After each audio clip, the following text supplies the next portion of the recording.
2026ರ ಶುರುವಾರ್ಷದಿಂದಲೇ ವೃತ್ತಿಯಲ್ಲಿ ಸ್ಥಿರವಾದ ಬೆಳವಣಿಗೆಗಳು, ಅಧಿಕಾರದ ಅವಕಾಶಗಳು ಮತ್ತು ಮನ್ನಣೆ ದೊರೆಯಬಹುದು. ನೀವು ಕಳೆದ ವರ್ಷಗಳಿಂದ ಶ್ರಮಿಸಿದರೆ, ಈಗ ಸ್ಟೆಪ್ ಅಪ್, ಪ್ರೋತ್ಸಾಹ, ನಾಯಕತ್ವದ ಹೊಣೆಗಾರಿಕೆಗಳು ಬರಬಹುದು. ಹೊಸ ಜವಾಬ್ದಾರಿಗಳು, ತಂಡದ ಮೇಲ್ವಿಚಾರಣೆ ಮತ್ತು ವೃತ್ತಿ ಗುರಿಗಳ ಸಾಧನೆಗಳಿಗೆ ಹೆಚ್ಚು ಅವಕಾಶ ಸಿಗುತ್ತದೆ. ಹಣಕಾಸು ಮತ್ತು ಆದಾಯ. ಹಣ ಮತ್ತು ಆಸ್ತಿ ಹೂಡಿಕೆಗಳ ವಿಷಯದಲ್ಲಿ 2026 ಉತ್ತಮ ವರ್ಷ.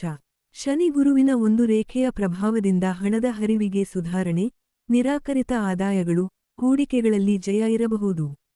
ಆದರೆ ಕೆಲವು ವೇಳೆ ಆಕಸ್ಮಿಕ ಖರ್ಚುಗಳು ಬರುವ ಸಾಧ್ಯತೆ ಇದೆ, ಆದ್ದರಿಂದ ಆರ್ಥಿಕ ಯೋಜನೆ ಮತ್ತು ಫಂಡ್ ತಯಾರಿ ಜೋಪಾನ.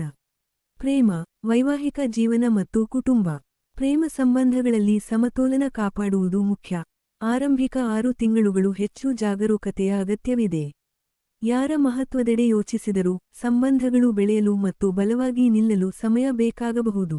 ವಿವಾಹದ ಯೋಜನೆಗಳು 2026ರಲ್ಲಿ ಯಶಸ್ಸಿನ ಕಡೆಗೆ ಹೋಗಬಹುದು, ವಿಶೇಷವಾಗಿ ವರ್ಷದ ಕೊನೆಯಲ್ಲಿ ಸುಧಾರಿತ ಯೋಗಗಳಿವೆ.